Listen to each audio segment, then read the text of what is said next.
बिस्मिल्लाहिर्रहमानिर्रहीम। अस्सलाम वालेकुम dear students, welcome back to Mehar Ujala academy.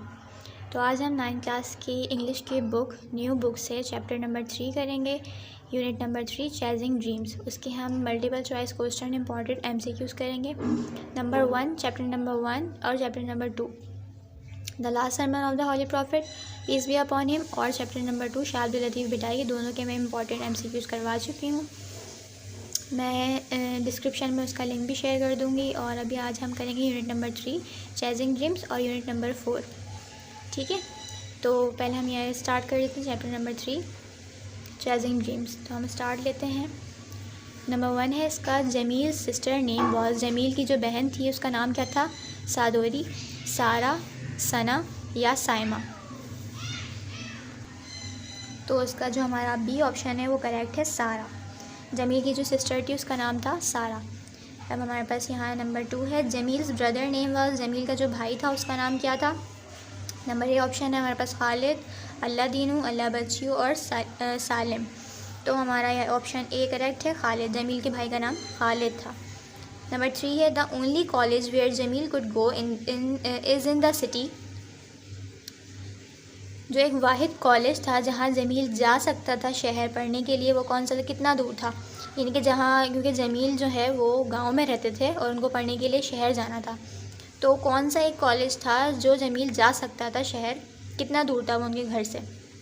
तो पहला ऑप्शन है 20 मील यानी 20 miles away, 30 miles away, 40 miles away और 50 माइल्स अवे, ठीक है। तो हमारा डी ऑप्शन करेक्ट है कि 50 मील दूर था, ठीक है।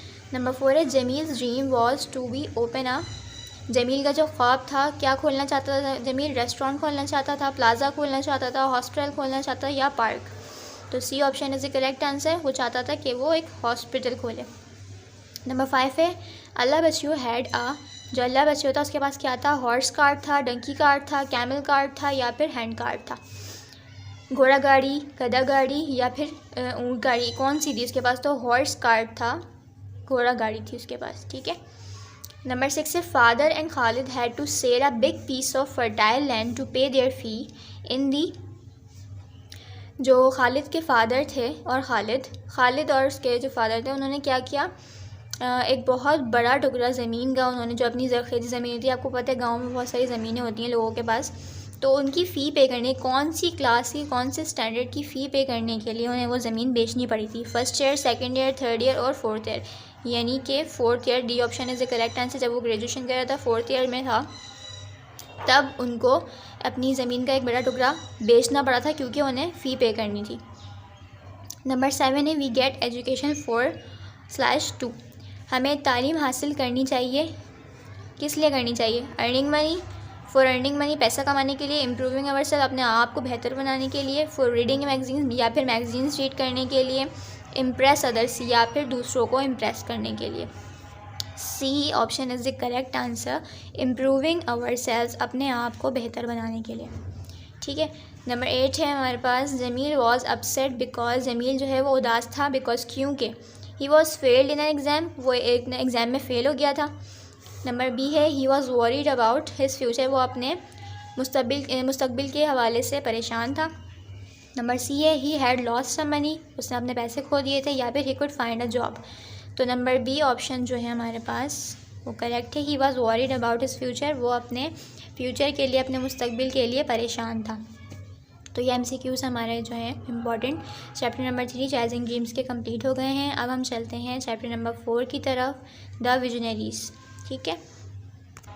चैप्टर नंबर 4 है हमारे पास द ग्रेट विजनरीज, ठीक है। इसके हम मल्टीपल चॉइस क्वेश्चंस कर लेते हैं। तो हम स्टार्ट करते हैं। फर्स्ट है, the Quaid-e Azam message is, जो कायदे आज़म है उनका पैगाम क्या है?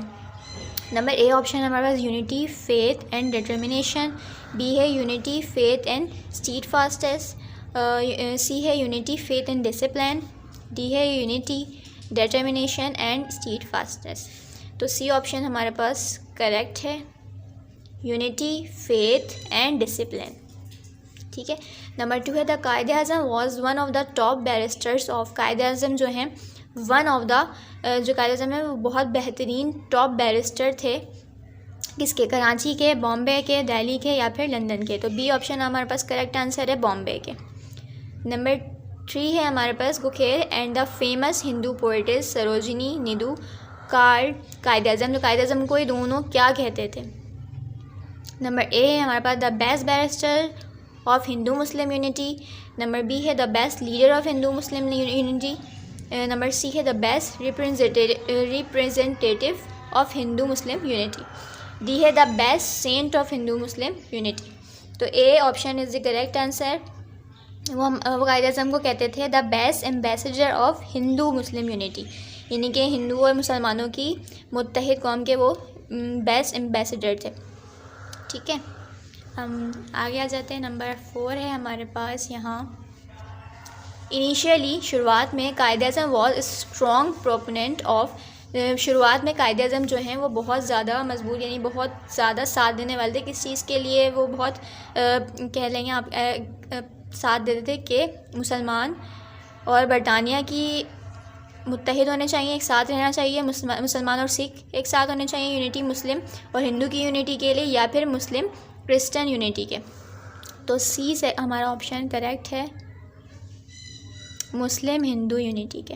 ठीक है, वो इस चीज़ के बहुत साथ खड़े होते थे कि मुसलमान और हिंदू की जो है वो एक साथ यूनिटी होनी चाहिए, बहुत एक साथ रहना चाहिए। वो शुरुआत में इनिशियली कायद-ए-आज़म ये चाहते थे। नंबर 5 है, initially Quaid-e-Azam was an active member of the. तो शुरुआत में कायद-ए-आज़म जो है वो एक्टिव मेंबर थे किसके? मुस्लिम लीग के, यूनियनिस्टिक पार्टी के, कम्युनिस्टिक पार्टी के या कांग्रेस के। तो number D option is the correct answer, Congress के। ठीक है, नंबर 6 से अल्लामा इकबाल इज़ नोन एज। अल्लामा इकबाल जाने जाते थे किससे? पोइट ऑफ द ईस्ट, शायर मशरिक, पोइट ऑफ एशिया, शायर एशिया के, पोइट ऑफ द वेस्ट, शायर मगरब, पोइट ऑफ द मुस्लिम या मुसलमानों के शायर। तो A option is the correct answer है, पोइट ऑफ द ईस्ट, तो शायर मशरिक के नाम से जाने जाते थे। नंबर 7 है हमारे पास, Allama Iqbal began his professional career as professor of. Allama Iqbal जो हैं उन्होंने शुरू किया अपना प्रोफेशनल करियर जो है वो किसके? As a professor. किस चीज़ के प्रोफेसर थे? पर्शियन, फ़िलासफ़ी, अरबिक और economics. Number C option is the correct answer, वो अरबिक। उन्होंने अपना जो है प्रोफेशनल करियर स्टार्ट किया था as a professor of Arabic. Number 8 है, Allama Iqbal did his M A. Allama Iqbal ने अपना MA कंप्लीट किया, किसमें किया? 1903 में, 1905 में, 1910 में या फिर 1899 में। तो D option is the correct answer, उन्होंने अपना MA कंप्लीट किया था 1899 में। ठीक है, नंबर 9 है हमारे पास, in 1905 to study law Allama Iqbal went to. 1905 में लॉ की स्टडी करने के लिए अल्लामा इकबाल कहाँ गए थे? मुनीच, लंदन, जर्मनी या फिर स्पेन। तो वो लंदन गए थे। बी ऑप्शन इसका करेक्ट आंसर है। नंबर 10 है, by profession Allama Iqbal was a.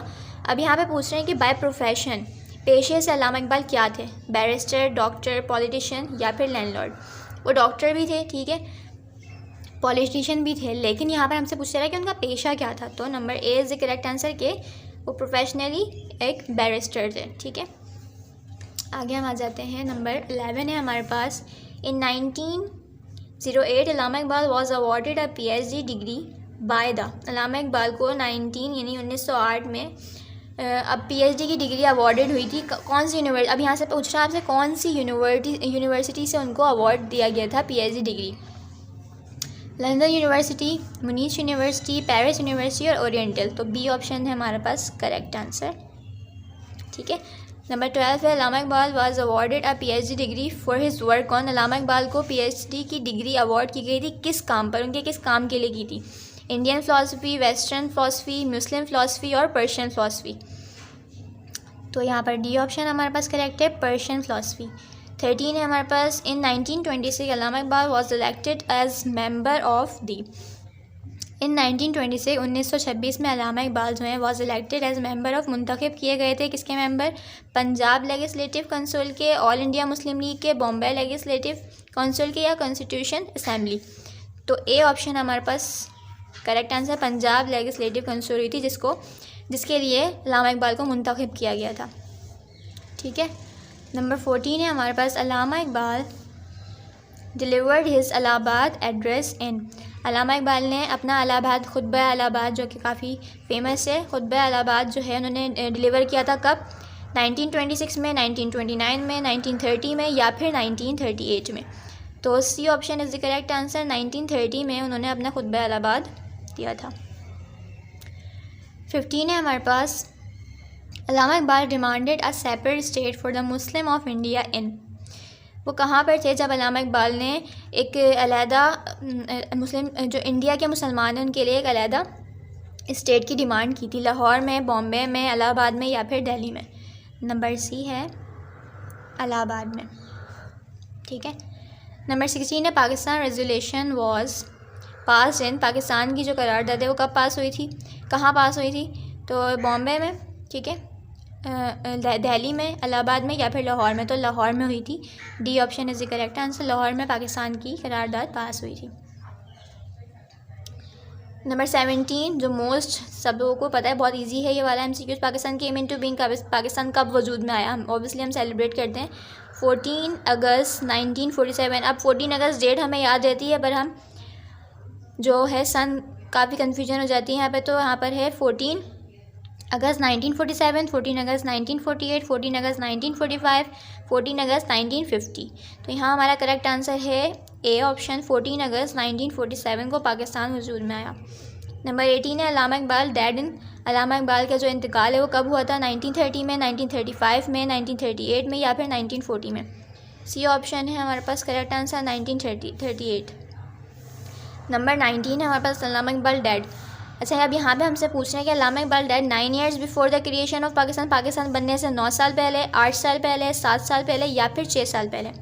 तो अल्लामा इकबाल का इंतकाल हुआ था 9 years before the creation of Pakistan. 9 साल पाकिस्तान की बनने से 9 साल पहले अल्लामा इकबाल का इंतकाल हुआ था।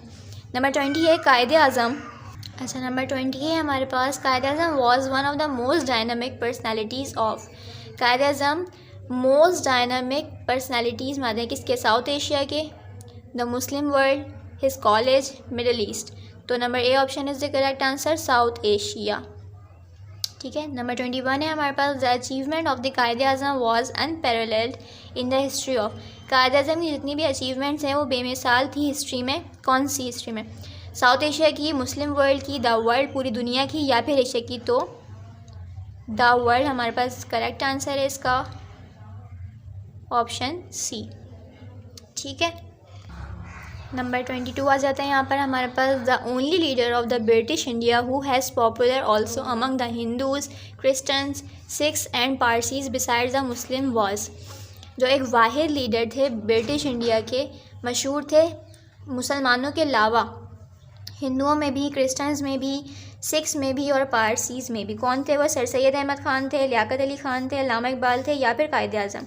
तो D option is the correct answer, Quaid-e आज़म। मुसलमानों के अलावा हिंदुओं में, क्रिश्चियंस में, सिख्स में और पारसीस में भी फेमस थे, मकबूल थे। 23 है हमारे पास, he was called the ambassador of Hindu Muslim unity. कौन कहलाता है या फिर वो कहलाते थे ambassador of Hindu Muslim unity? Hindu Muslim unity के एम्बेसडर कहलाते थे कायदे आज़म, अब्दुल कलाम, अल्लामा इकबाल या फिर Gandhi? A option is the correct answer, Quaid-e Azam Mohammad Ali Jinnah called the ambassador of Hindu Muslim unity. Number 4 है, गोखेल वाजा। गोखेल जो थे वो कौन थे? बिजनेसमैन थे, हिंदूज़ के लीडर थे, टॉप बैरिस्टर थे या राइटर थे? तो B option is the correct answer, Hindu leader. Sarojini Naidu वाजा। नंबर 5 है, सरोजनी नीडू जो थे वो कौन थे? बैरिस्टर थे, लीडर थे, पोएटेस थे या फिर रिच लेडी थी? वो कौन थी? अच्छा, she is a female. Sarojini Naidu जो है वो फीमेल थी या फिर रिच लेडी थी, पोएटेस थी, लीडर थी या फिर बैरिस्टर थी? तो ऑप्शन सी है, वो पोएटेस थी, शायरा थी। ठीक है। 26 हमारे पास है, the Quaid-e Azam pleated the case of.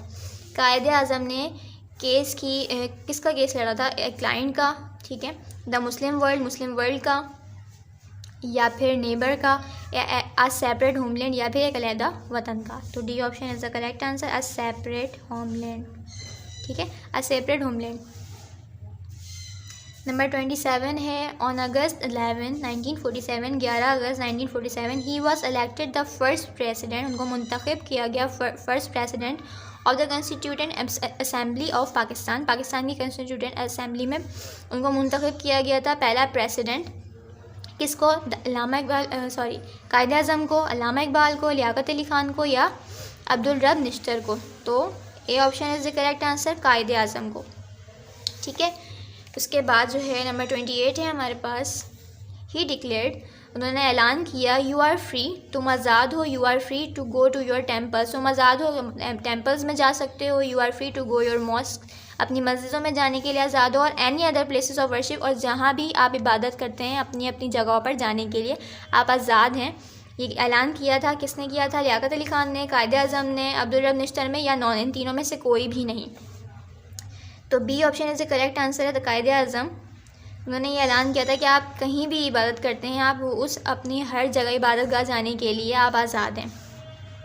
29 है, ही सैड, उन्होंने कहा, Hindus would cease to be Hindus and the Muslims would cease to be Muslims.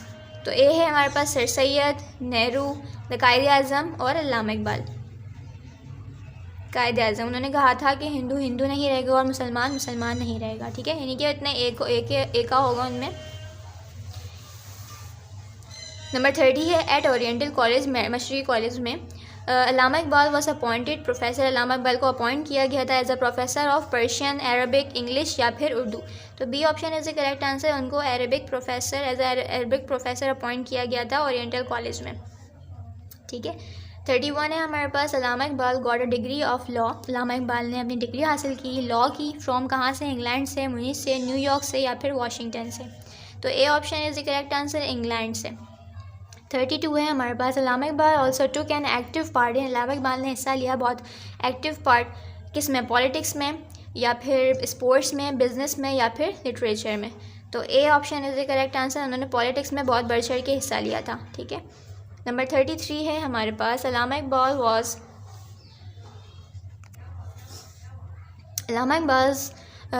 Was elected a member of the Punjab legislative council, Allama Iqbal को मुंतखब किया गया as a member of the Punjab legislative council में, council में, जो कौंसिल हुई थी उसमें। नंबर ए है 1924, 1925, 1926, 1927।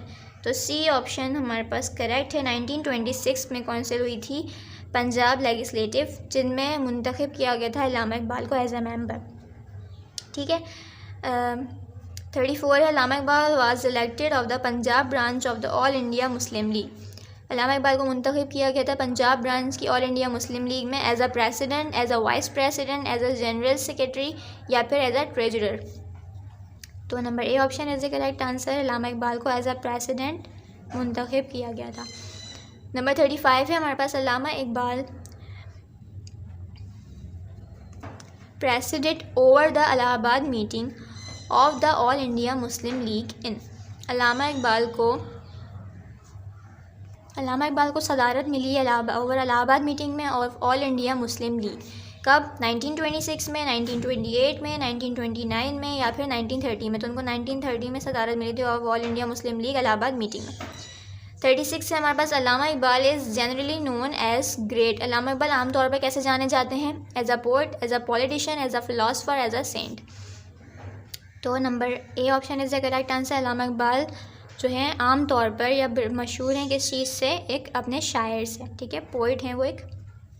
ठीक है, तो हमारा सेकंड चैप्टर भी कंप्लीट हो गया। यहाँ पे मैं यूनिट नंबर 1, यूनिट नंबर 2 करवा चुकी हूँ। आज हमारा यूनिट नंबर 3 और यूनिट नंबर 4 भी कंप्लीट हो गया है। इंशाल्लाह कल unit number 5 and unit number 6 की भी मैं कोशिश करूँगी कि आपको MCQs कंप्लीट करवा दूँ।